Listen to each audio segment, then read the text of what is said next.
Okey, Assalamualaikum murid-murid tahun 4. Baiklah, untuk hari ini kita akan belajar tentang kemahiran proses sains, atau kamu akan jumpa lepas ni ditulis sebagai KPS.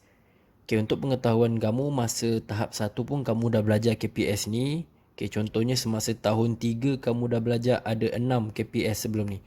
Yang pertama, memerhati, mengelas, mengukur dan menggunakan nombor, membuat inference, meramal dan berkomunikasi.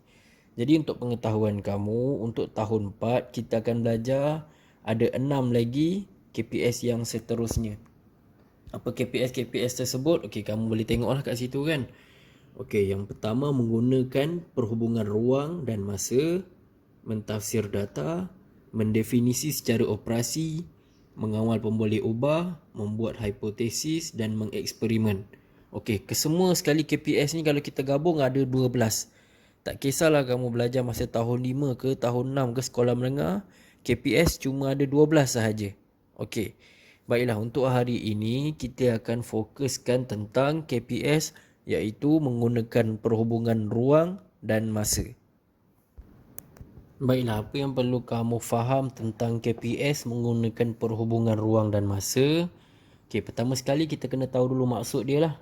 Kemahiran memerihalkan perubahan sesuatu kejadian atau fenomena berdasarkan perubahan parameter seperti lokasi, arah, bentuk, saiz, isi padu dan berat mengikut turutan masa.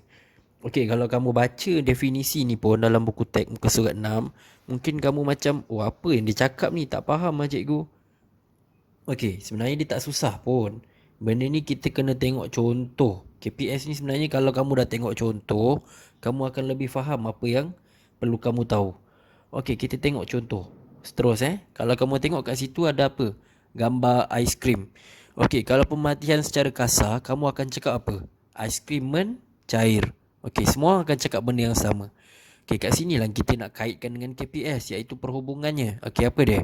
Apabila masa bertambah, saiz aiskrim semakin mengecil. Atau ada juga yang cakap apabila masa bertambah, bentuk aiskrim mula mencair pun boleh. Okey, kalau kamu tengok kat situ ada anak panah. Perubahan masa kan? Okey, perubahan masa tu melibatkan masa lah. Bila masa bertambah, ada perubahan masa lah.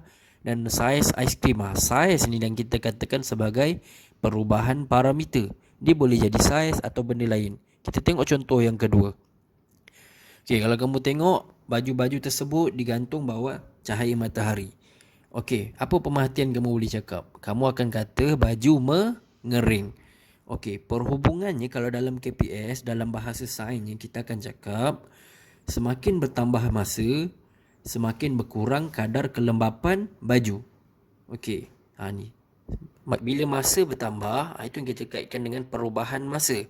Dan kadar kelembapan baju tu kita katakan sebagai apa? Parameter.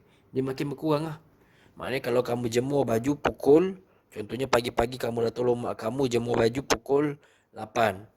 Kalau kamu ambil baju nanti pukul 2 ke pukul 3 ke, atau petang nanti kamu ambil, baju dah kering. Makin bertambah masa, makin kering lah baju kamu, betul tak? Itu bahasa yang mudah untuk kamu faham lah.